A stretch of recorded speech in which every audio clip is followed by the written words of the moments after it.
शिवाय नमस्तुभ्यम। ओम नमः शिवाय। तो प्रिय भक्तजनों, भगवान भोलेनाथ और माता पार्वती की इस पावन पवित्र कथा को आगे श्रवण करते हैं। तो ब्रह्मा जी बोले, हे नारद, उस समय जब देवी मैना ने विष्णु जी के सामने इस प्रकार की शर्त रखी, तब मैना तुमको भगवान शिव के पास जाने का आदेश दिया। हाँ, तुमने वहाँ जाकर उनकी स्तुति की और उन्हें संतुष्ट किया। तब तुम्हारी बात मानकर तथा देवताओं का कार्य सिद्ध करने की इच्छा से भगवान शिव ने प्रसन्नतापूर्वक अद्भुत, उत्तम और दिव्य रूप धारण कर लिया। उस समय भगवान शिव कामदेव जी से अधिक रूपवान लग रहे थे। उनके सुंदर रूप लावण्य को देखकर तुम प्रसन्न होते हुए तुरंत देवी मैना के पास गए। उन्हें यह शुभ समाचार देने के लिए चले गए। वहां पहुंचकर जहां देवी मैना बैठी थी, उन्हें देखकर तुम बोले, हे शैलराज की पत्नी और पार्वती की माता मैना, आप चलकर स्वयं भगवान शिव के सुंदर और मनोहारी रूप का दर्शन करें। यह समाचार सुनकर देवी मैना की प्रसन्नता की कोई सीमा न रही। वे आपको अपने साथ लेकर भगवान शिव के दर्शन के लिए गईं। वहां पहुंचकर मैना ने भगवान शिव के परम आनंददायक सुंदर रूप के दर्शन किए। शिव जी का मुखार विंद करोड़ों सूर्यों के समान तेजस्वी, सुंदर एवं दिव्य था। उनके विशाल मस्तक पर चंद्रमा सुशोभित था। सूर्य ने उनके सिर पर छत्र धारण कर रखा था। भगवान शिव प्रसन्न मुद्रा में थे। वे ललित लावण्य से युक्त मनोहर गौरवर्ण चंद्रलेखा से अलंकृत होकर बिजली की भांति चमक रहे थे। विष्णु सहित सभी देवता एवं ऋषि मुनि उनकी प्रेम पूर्वक सेवा कर रहे थे। उनके शरीर पर दिव्य अलौकिक सुंदर वस्त्र व आभूषण शोभा पा रहे थे। गंगा और यमुना चंवर झुला रही थी और अणिमा आदि 8 सिद्धियां मुग्ध होकर नाच गा रही थी। इस प्रकार भगवान शंकर सुंदर व दिव्य रूप धारण कर की बारात लेकर हिमालय की घर की ओर आ रहे थे। उनके साथ साथ मैं, विष्णु जी तथा देवराज इंद्र भी विभूषित होकर चल रहे थे। उनके पीछे पीछे सुंदर एवं अनेकों रूप वाले गण, सिद्ध मुनि व समस्त देवता जय जयकार करते हुए समस्त देवता इस विवाह को देखने के लिए बड़े ही उत्कंठित थे और अपने परिवार के साथ शिव जी के विवाह में सम्मिलित होने के लिए आए थे। विश्वसु आदि गंधर्व व सुंदर अप्सराएं भगवान शिव के यश का गान करते हुए चल रहे थे। भगवान शिव के गिरिराज हिमालय के द्वार पर पधारते ही वहाँ महान उत्सव होने लगा। उस समय महादेव जी की शोभा अद्भुत व निराली, उनका सुंदर विलक्षण रूप देखकर पल भर के लिए मैना चित्रलिखित सी होकर रह गईं और फिर प्रसन्नता पूर्वक बोली, हे देवादिदेव माहेश्वर शिव जी, मेरी पुत्री पार्वती धन्य है जिसने घोर तपस्या करके आपको प्रसन्न किया। मेरा सौभाग्य है कि मैं परम कल्याणकारी भगवान सदाशिव आज मेरे घर पधारे हैं। भगवान, मैं अक्षम्य अपराध कर बैठी हूँ। मैंने आपकी बहुत निंदा की है। प्रभु, मैं आपसे दोनों हाथ जोड़कर क्षमा याचना करती हूँ। कृपा कर मेरी भूल क्षमा करें और मुझ पर प्रसन्न हो जाएं। इस प्रकार चंद्रमौली भगवान शिव की स्तुति करती हुई शैलप्रिया मैना लज्जित होते हुए नतमस्तक हो गईं। उस समय पूर्वासिनी स्त्रियां सभी घर के कामों को छोड़कर बाहर आकर भगवान शिव के दर्शन की लालसा लेकर उन्हें देखने का प्रयत्न कर रही थी। चक्की पीसने वाली न चक्की छोड़ दी और पति की सेवा में लगी हुई थी। पति पत्नी की सेवा छोड़कर भाग गई। कोई तो दूध पीते हुए बच्चे को छोड़कर भाग आई। इस प्रकार सभी अपने अपने आवश्यक कार्यों को छोड़कर भगवान शिव के दर्शन के लिए दौड़ आई थी। भगवान शिव के मनोहरी रूप के दर्शन करके सब मोहित हो गए।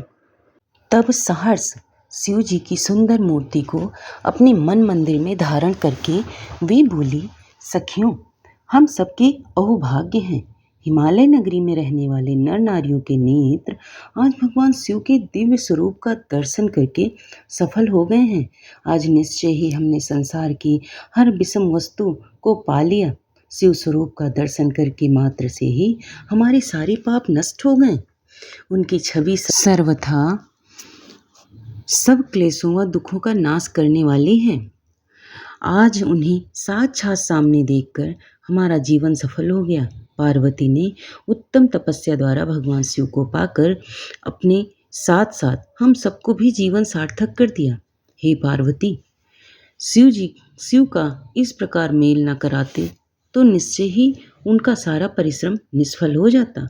आज शिवा की शिवगल जोड़ी को साथ देखकर सारे कार्य सार्थक हो गए। आज वाकई हम सब उनके उत्तम दर्शन से धन्य हो गए हैं। इस प्रकार कहकर वे पूर्ववासिनी स्त्रियां अक्षत, कुमकुम और चंदन से शिव जी का पूजन करने लगी तथा प्रसन्नतापूर्वक उन पर खीलों की वर्षा करने लगी। वे स्त्रियां देवी मैना के पास खड़ी होकर उनके भाग्य और कुल की सराहना करने लगी। उनके मुख से इस प्रकार शुभ व मंगलकारी बातें सुनकर सभी देवताओं को बहुत प्रसन्नता हुई। ब्रह्मा जी बोले, नारद, भगवान शिव सबको आनंदित करते हुए प्रसन्नतापूर्वक अपने गणों, देवताओं, सिद्ध मुनियों तथा अन्य लोगों के साथ गिरिराज हिमालय के धाम में गए। हिमालय की पत्नी मैना भी अंदर से शिव जी की आरती उतारने के लिए सुंदर दीपकों से सजी थाली लेकर बाहर आई। उस समय उनके साथ ऋषि पत्नियां तथा अन्य स्त्रियां भी मौजूद थीं। भगवान शिव का मनोहर रूप चारों ओर अपनी कांति बिखेर रहा था। उनकी शोभा करोड़ों कामदेवों के समान थी। उनके प्रसन्न मुखारविंद पर 3 नेत्र थे। अंग कांति चंपा के समान थी। शरीर पर सुंदर वस्त्र और आभूषण उनके व्यक्तित्व में 4 चांद लगा रहे थे। उनके मस्तक पर सुंदर चंद्र मुकुट लगा था। गले में हार तथा हाथों में कड़े तथा बाजूबंद उनकी शोभा बढ़ा रहे थे। चंदन, कस्तूरी, कुमकुम और अक्षत से उनका शरीर विभूषित था। उनका रूप दिव्य और अलौकिक था, जो अनायास ही सबको अपनी ओर आकर्षित कर रहा था। उनका मुख अनेकों चंद्रमाओं की चांदनी के समान उज्ज्वल और शीतल था। ऐसे परम सुंदर और मनोहर रूप वाले दामाद को पाकर हिमालय पत्नी मैना की सभी चिंताएं दूर हो गईं। वे आनंद मग्न होकर अपनी भाग्य की सराहना करने लगी। उस समय प्रसन्नतापूर्वक वे शिव जी की आरती उतारने लगी। आरती उतारते हुए देवी मैना सोच रही थी कि जैसा पार्वती ने महादेव जी के बारे में बताया था, ये उससे भी अधिक सुंदर हैं। इनका रूप लावण्य तो चित्त को प्रसन्नता देने वाला तथा समस्त पापों और दुखों का नाश करने वाला है। विधि पूर्वक आरती पूरी करने के पश्चात मैना अंदर चली गई। उस समय उस विवाह में पधारी युवतियों ने वर के रूप में पधारे परमेश्वर शिव के सुंदर, कल्याणकारी और मनोहारी रूप की बहुत प्रशंसा की। वे आपस में हंसी ठिठोली कर रही थी, साथ ही साथ अपनी सखी पार्वती के भाग्य की भी सराहना कर रही थी। उसे शिव जी जैसे वर की प्राप्ति हुई है। वे मैना से कहने लगी, हमने तो इतना सुंदर वर किसी के विवाह में भी नहीं देखा। पार्वती धन्य है जो उसे ऐसा पति प्राप्त हो रहा है। भगवान शिव के सुंदर मनोहारी रूप के दर्शन करके सब देवताओं सहित ऋषि मुनि बहुत प्रसन्न हुए। गंधर्व भगवान शिव के यश का गान करने लगे तथा अप्सराएं प्रसन्न होकर नृत्य करने लगी। उस समय गिरिराज हिमालय के यहाँ आनंद ही आनंद था। हिमालय ने आदरपूर्वक मंगलाचार किया और मैना सहित वहाँ उपस्थित सभी नारियों ने वर का परिछन किया तथा घर के भीतर चली गईं। तत्पश्चात महादेव जी व उनके साथ बारात में पधारे हुए सभी महानुभाव जनवासी में चले गए। तत्पश्चात साक्षात दुर्गा का अवतार देवी पार्वती कुल देवी की पूजा करने के लिए अपनी कुल की स्त्रियों सहित अपने अंतःपुर से बाहर आई। वहाँ जिसकी दृष्टि भी पार्वती पर पड़ी वह उन्हें देखता ही रह गया। पार्वती की अंग कांति नील अंजन के समान थी। उनके लंबे, घने और काले केश सुंदर चोटी में गुंथे हुए थे। मस्तक पर कस्तूरी की बेदी के साथ सिंदूरी बिंदी उनके रूप लावण्य को बढ़ा रही थी। उनके गले में अनेक सुंदर रत्नों से जड़े हार शोभा पा रहे थे। सुंदर रत्नों से बने केयूर, वलय और कंकड़ उनकी भुजाओं को विभूषित कर रहे थे। रत्नों से जड़े कानों के कुंडल दमकती शोभा से उनकी गालों पर अनुपम छवि बना रहे थे। उनके मोती के समान सुंदर एवं सफेद दांत अनार के दानों की भांति चमक रहे थे। उनकी इस मंत्रमुग्ध छवि को देखकर सभी देवता उनके सामने नतमस्तक होकर जगत जननी पार्वती को भक्ति भाव से प्रणाम कर रहे थे। उस समय भगवान शिव भी उनके इस अनुपम सौंदर्य को कनखियों से देखकर हर्ष का अनुभव कर रहे थे। पार्वती के अनुपम रूप को देखकर शिव जी ने अपनी विरह की वेदना को त्याग दिया। पार्वती के रूप ने उनको मोहित कर दिया था। इधर पार्वती ने कुल देवताओं की प्रसन्नता के लिए उनका विधि विधान से पूजन किया। तत्पश्चात वे अपनी सखियों और ब्राह्मण पत्नियों के साथ पुनः महल में लौट गईं। उधर में विष्णु जी व भगवान शिव भी अपने अपने स्थान पर ठहर गए। ब्रह्मा जी बोले, हे नारद, गिरिराज हिमालय ने उत्साहपूर्वक वेद मंत्रों द्वारा पार्वती और शिव जी को स्नान करवाया। तत्पश्चात वैदिक और लौकिक आचार रीति का पालन करते हुए भगवान शिव द्वारा लाए गए वस्त्रों एवं आभूषणों से गिरजानंदिनी देवी पार्वती को सजाया गया। पार्वती की सखियों और वहां उपस्थित ब्राह्मण पत्नियों ने पार्वती को उन सुंदर वस्त्रों एवं रत्न जड़ित आभूषणों से अलंकृत किया। श्रृंगार करने के उपरांत तीनों लोकों की जननी महाशैल पुत्री देवी शिवा अपने हृदय में महादेव जी का ही ध्यान कर रही थी। उस समय उनका मुखमंडल चंद्रमा की चांदनी के समान सुंदर व दिव्य लग रहा था। हिमालय नगरी में चारों ओर महोत्सव होने लगा। लोगों की प्रसन्नता और उल्लास देखते ही बनता था। उस समय वहां हिमालय ने शास्त्रोक्त रीति से लोगों को बहुत दान दिया और अन्य वस्तुएं भी बांटी। गिरिराज हिमालय ने राजपुरोहित मुनि गर्ग जी ने हिमालय से कहा कि हे पर्वतराज, लग्न का समय हो रहा है। आप भगवान शिव तथा अन्य सभी बारातियों को यथाशीघ्र यहाँ बुला लें। तब शैलराज के मंत्री सब देवताओं सहित भगवान शिव को बुलाने के लिए जनवासे में गए और वहां उन्हें जल्दी विवाह मंडल में पधारने का निमंत्रण दिया। उन्होंने शिव जी से कहा कि हे प्रभु, कन्यादान का समय नजदीक आ गया है। वर और कन्या को पंडित जी बुला रहे। तब भगवान सुंदर वस्त्र आभूषणों से सुसज्जित होकर अपने वाहन नंदी पर बैठकर सब देवताओं और ऋषि मुनियों के साथ मंडप की ओर चल दिए। साथ में उनके गण भी अपने स्वामी भगवान शिव की जय जयकार करते हुए नाचते गाते चलने लगे। शिव जी के मस्तक पर छत्र था और चारों ओर चंवर डुलाया जा रहा था। महान उत्सव हो रहा था। शंख, भेरी, पटह, आनक, गोमुख बाजी बज रहे थे। अप्सराएं नृत्य कर रही थी। चारों दिशाओं में देवगण उन पर पुष्प की वर्षा कर रहे थे। इस प्रकार महादेव जी सुशोभित होकर यज्ञ के मंडप पर पहुंचे। मंडप के द्वार पर उनकी प्रतीक्षा कर रहे पर्वतों ने आदर पूर्वक उन्हें नंदी से उतारा और भीतर ले गए। शैलराज हिमालय ने भक्ति पूर्वक उन्हें नमस्कार और विधि विधान के अनुसार उनकी आरती उतारी।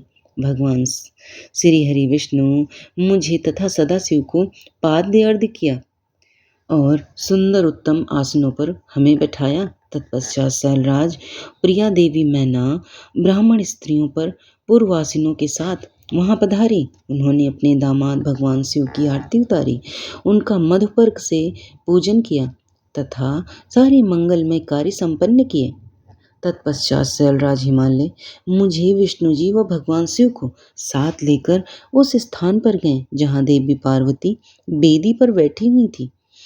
तब वहां बैठे सभी ऋषि मुनि, समस्त देवता व अन्य शिवगण उत्सुकता से शिव पार्वती के लग्न की प्रतीक्षा करने लगे। हिमालय के कुल गुरु श्री गर्ग जी ने पार्वती जी की अंजलि से चावल भरकर शिव जी के ऊपर अक्षत डालें। तत्पश्चात पार्वती जी ने दही, अक्षत, कुश और जल से आदरपूर्वक भगवान शिव का पूजन किया।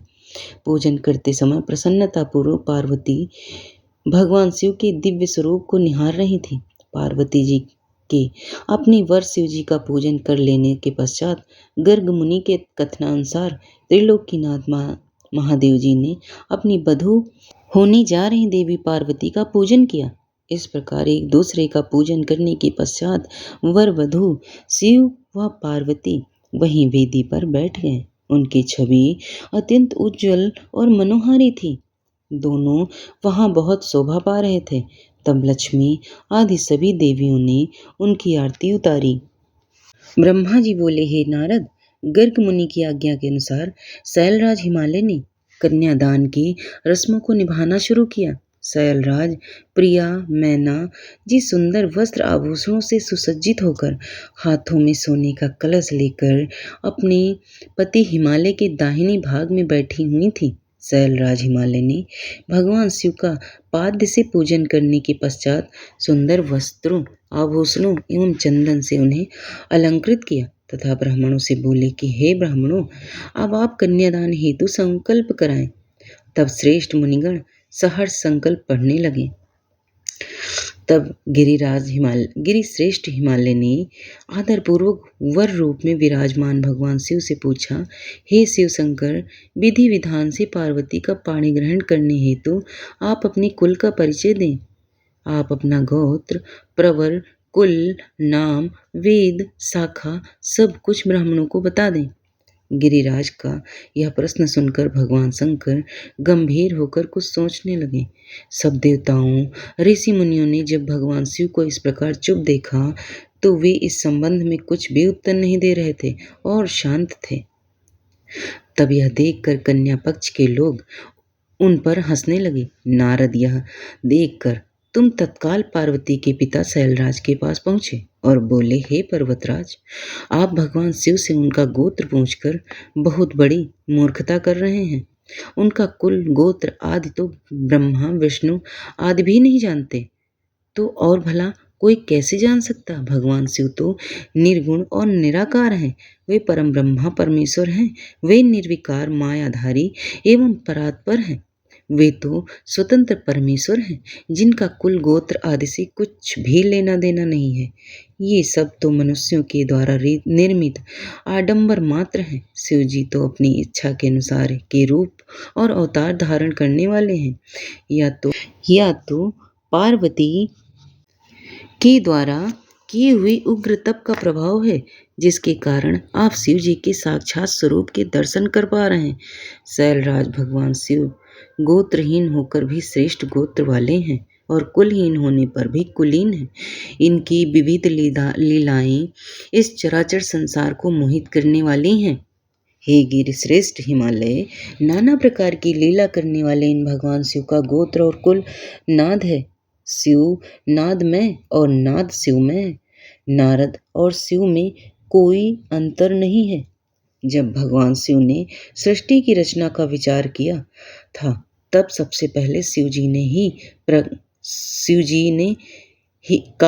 ही प्रकट किया था। इसलिए अब आप व्यर्थ की बातों को त्याग कर अपनी पुत्री पार्वती का विवाह यथाशीघ्र शिव जी के साथ संपन्न करा दें। नारद, तुम्हारी बात सुनकर शैलराज हिमालय के मन में उत्पन्न हुई शंका समाप्त हो गई। तब हम सभी देवताओं ने तुम्हें धन्यवाद दिया कि तुमने इस विषम परिस्थिति को चतुराई से संभाल लिया। यह सब जानकर वहां उपस्थित सभी विद्वान प्रसन्नतापूर्वक बोले कि हमारे अहोभाग्य हैं जो आज हमने इस जगत को प्रकट करने वाले आत्मबोध स्वरूप स्वतंत्र परमेश्वर नित्य नई लीलाएं रचने वाले त्रिलोकीनाथ भगवान शिव के दर्शन कर लिए। आपके दर्शनों से समस्त पापों से मुक्ति मिल जाती है। इस प्रकार सब मिलकर भगवान शिव की जय जयकार करने लगे। तब वहाँ उपस्थित मेरु आदि उनके पर्वतों ने शैलराज हिमालय से कहा कि हे पर्वतराज, अब आप व्यर्थ का विलंब क्यों कर रहे हैं? जल्दी से अपनी कन्या पार्वती का दान क्यों नहीं करते हैं? तब हिमालय मैना ने प्रसन्नतापूर्वक अपनी पुत्री पार्वती का कन्यादान कर दिया। कन्यादान करते समय पार्वतराज बोले, हे परमेश्वर, करुणा निधान भगवान शिव, मैं अपनी कन्या पार्वती आज आपको देता हूँ। आप इसे अपनी पत्नी बनाकर मुझे और मेरे कुल को कृतार्थ करें।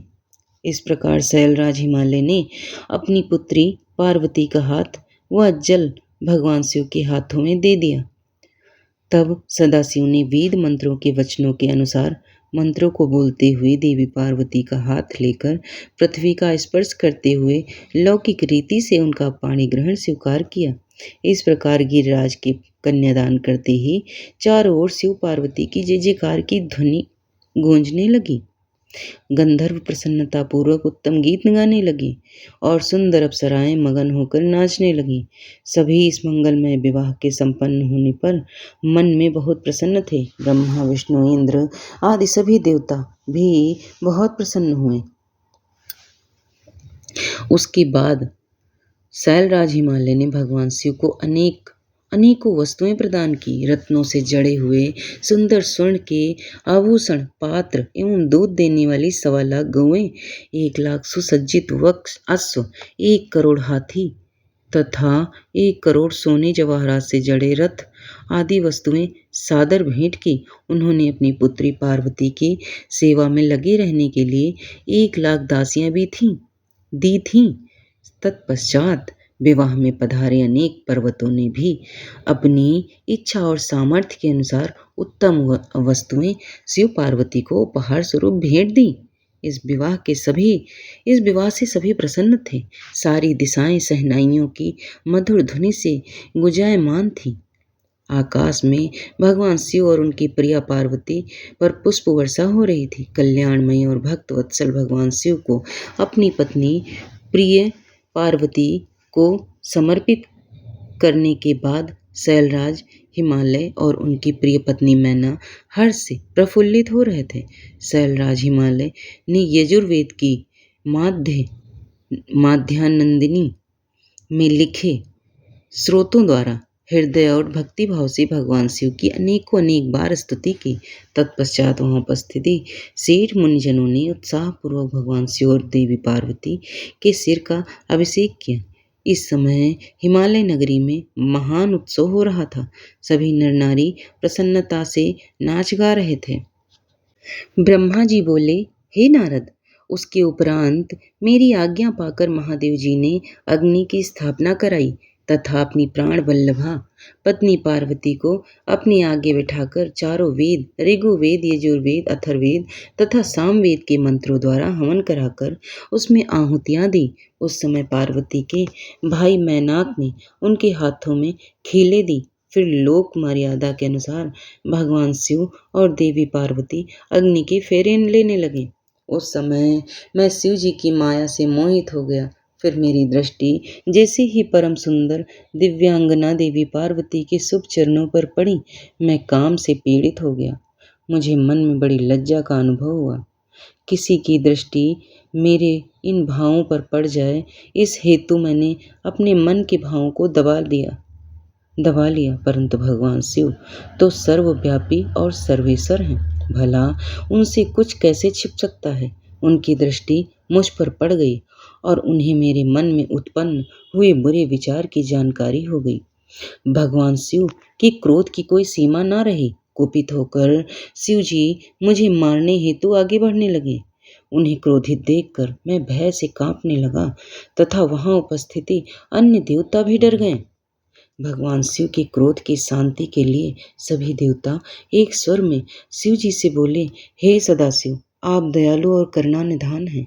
आप तो सदा ही अपने भक्तों पर प्रसन्न होकर उन्हें उनकी इच्छित वस्तु प्रदान करते हैं। भगवान, आप तो सत्वित और आनंद स्वरूप हैं। प्रसन्न होकर मुक्ति पाने की इच्छा से मुनिजन आपके चरण कमलों का आश्रय ग्रहण करते हैं। हे परमेश्वर, भला आपके तत्व को कौन जान सकता है। भगवान, अपनी गलती के लिए ब्रह्मा जी क्षमा प्रार्थी हैं। आप तो भक्तों के सदा वश में हैं। हम सब भक्त जन आपसे प्रार्थना करते हैं कि आप ब्रह्मा जी की इस भूल को क्षमा कर दें और उन्हें निर्भय कर दें। इस प्रकार देवताओं द्वारा की गई स्तुति और क्षमा प्रार्थना के फलस्वरूप भगवान शिव ने ब्रह्मा जी को निर्भय कर दिया। नारद, तब मैंने अपने उन भावों को शक्ति के साथ मन में ही दबा दिया। फिर भी उन भावों के जन्म से हजारों बालखिल्य ऋषियों की उत्पत्ति हो गई, जो बड़े तेजस्वी थे।